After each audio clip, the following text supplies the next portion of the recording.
വാ തുറക്കാൻ, വാ തുറക്കാൻ. എന്താണോ തന്റെ തൊണ്ടയുടെ ഓട്ട ഇറങ്ങു പോയോ? മരുന്ന് കുടിക്കണോ? ഈശ്വര, ഇവിടെയും താമസക്കാരെത്തിയോ? അല്ലെങ്കിൽ വേണ്ട, അങ്ങനെ ഇപ്പൊ മുഴുവൻ മരുന്നും താൻ കുടിക്കണ്ട. തന്റെ സൂക്കാട് പെട്ടെന്ന് മാറും. അത് ശരിയാവില്ലല്ലോ.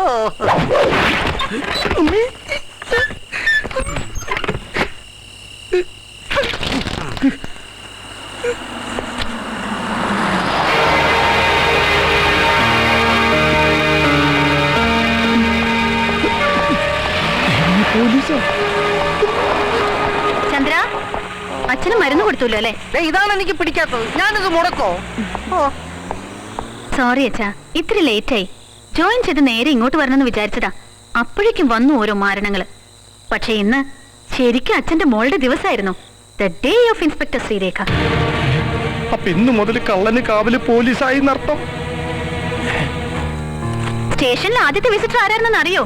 പഴയ പണിക്കര് സാറ്. എന്റെ കണ്ണു വല്ലതും കണ്ടാവോ? അയാൾക്കൊരു മകനുണ്ടായിരുന്നില്ലേ അച്ഛാ? അയാൾ ഇവിടുത്തെ സ്റ്റേഷനിലേക്ക് സ്ഥലം മാറി വരുന്നു. With promotion, CI. വേണ്ട രീതിയിൽ ഫേവർ ചെയ്ത് നിന്നില്ലെങ്കിൽ സ്വസ്ഥമായിട്ട് ജോലി ചെയ്യാൻ പറ്റില്ല എന്ന ഭീഷണി. ഞാൻ ഇറങ്ങി പോവാൻ പറഞ്ഞു. അത് കലക്കി ചായ. എന്നിട്ടായിരുന്നു റിയൽ പെർഫോമൻസ്. ആണ്ടവന്റെ ഒളിത്താവളം ഉണ്ടല്ലോ ചേരി, അവിടെ ഒരു റെയ്ഡ്.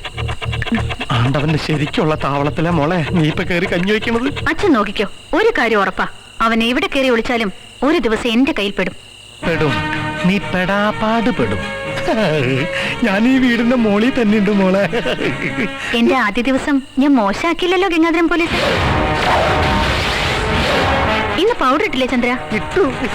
അച്ഛന്റെ പുറത്ത് പൗഡർ ഇട്ടില്ലേന്ന് മറന്നു. ഒരു കാര്യം വൃത്തിയായിട്ട് ചെയ്യില്ല. ഇങ്ങോട്ട് വരാൻ പതുക്കെ.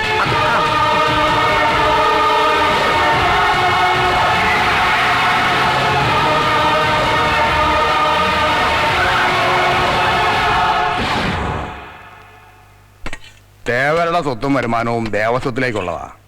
അന്ന് വെച്ചാ അമ്പലത്തിന്റെ നടത്തിപ്പിന്. അത് പണിക്കർക്കും കുടുംബത്തിനും വെട്ടിവിടുങ്ങാനുള്ളതല്ല. അവരോട് തേവര് തന്നെ ചോദിച്ചോളൂ. നിങ്ങൾ നാളെ കോടതിയിൽ സാക്ഷി പറയാനൊന്നും പോണ്ട. ഇനി അതിന്റെ പേരിൽ ഈ വീട്ടിനോട് ഇറങ്ങി പോകേണ്ടി വരും. ആയിക്കോട്ടെ ഭവാനി, കടത്തിനെ കിടന്ന് ഉറങ്ങിയാലും വേണ്ടില്ല. കള്ള് കാച്ചോടം പോലെ തന്നെ അമ്പലമൊന്നും വിചാരിക്കാൻ പാടില്ല.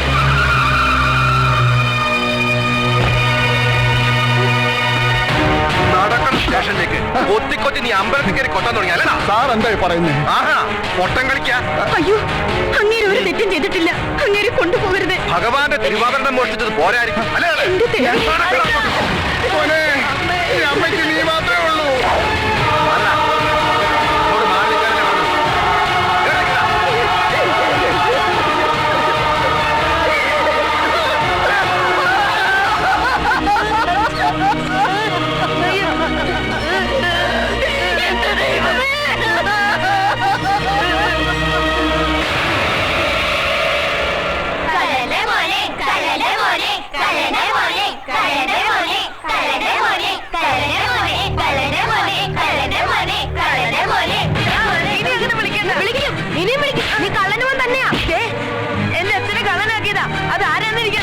എന്റെ അച്ഛന്റെ അവതാരത്തിൽ പഠിക്കുകയും താമസിക്കുകയും ചെയ്തിട്ട് നീ എങ്ങനെ വലിയ ആളാണ്ടട്ടാ കള്ളന്റെ മോനെ.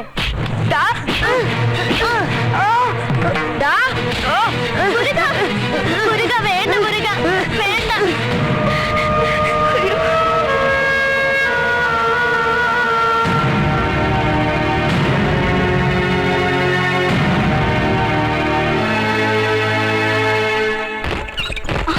മൊട്ടേന്ന് വിരിഞ്ഞില്ല, അപ്പോഴേക്കും തന്തയുടെ പണി തുടങ്ങി അല്ലടാ നായിന്റെ മോനെ.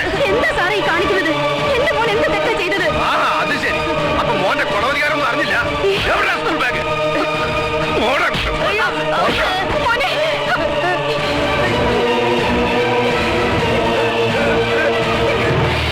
ആഹാ, ഞാള് കൊള്ളാമല്ലോടാ. ഇതെവിടുന്നാടാ? എനിക്കറിയില്ല അമ്മേ. പണിക്കരുടെ മോന്റെ മാലയായത്. ഇത് മോൻ കെട്ടതോ അതോ തന്ത ചട്ടത് കൊണ്ട് മോനെ കൊണ്ട് കട്ടടിപ്പിച്ചതോ?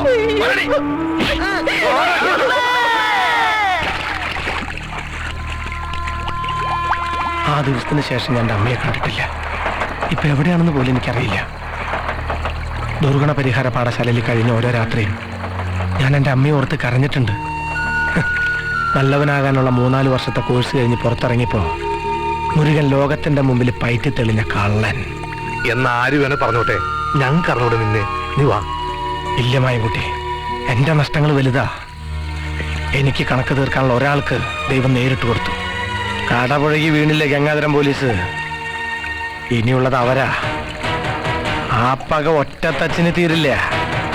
പണിക്കിരും മക്കളുമാണ് ശരിക്കുള്ള പെരുങ്കള്ളന്മാരെന്ന് ഈ നാട്ടുകാരെ ബോധ്യപ്പെടുത്തും വരെ ആണ്ടവൻ കക്കും.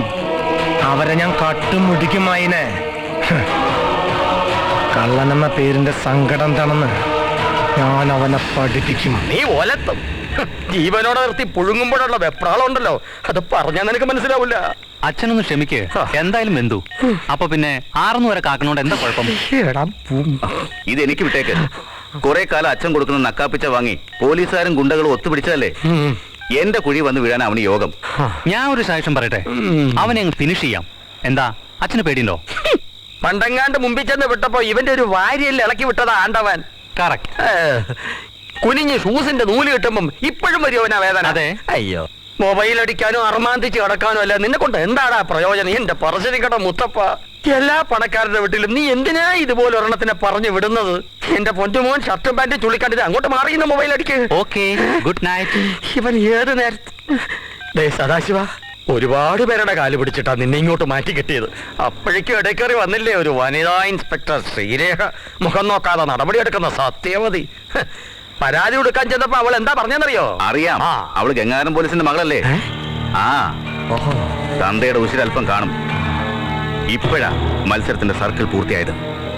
ചെറുപ്പം മുതൽ എനിക്ക് അവനിവിടെ അവളുണ്ട്. ഇപ്പോ ഇവിടെയും. സീമോനെ, അത്താഴം മുടക്കാൻ നീർക്കോലിയും മതി. അതെ, പക്ഷേ വെറും നീർക്കോലിയാണെന്ന് ബോധ്യപ്പെടുത്തി കൊടുത്താലോ? അതും പട്ടാപ്പകല് 4 പേര് കാണെ. ശരി സർ. മാഡം, ഗീതാ തിയേറ്ററിൽ ഷോ നടത്താൻ ആരൊക്കെ സമ്മതിക്കില്ല എന്ന് പരാതിയുണ്ട്. കമോൺ.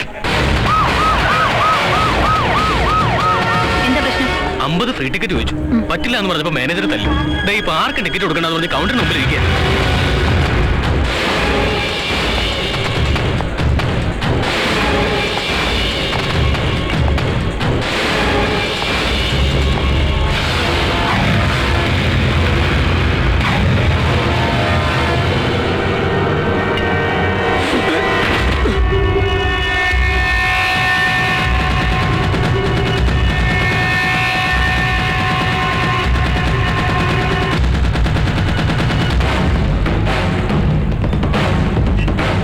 ജീപ്പിക്കറ്.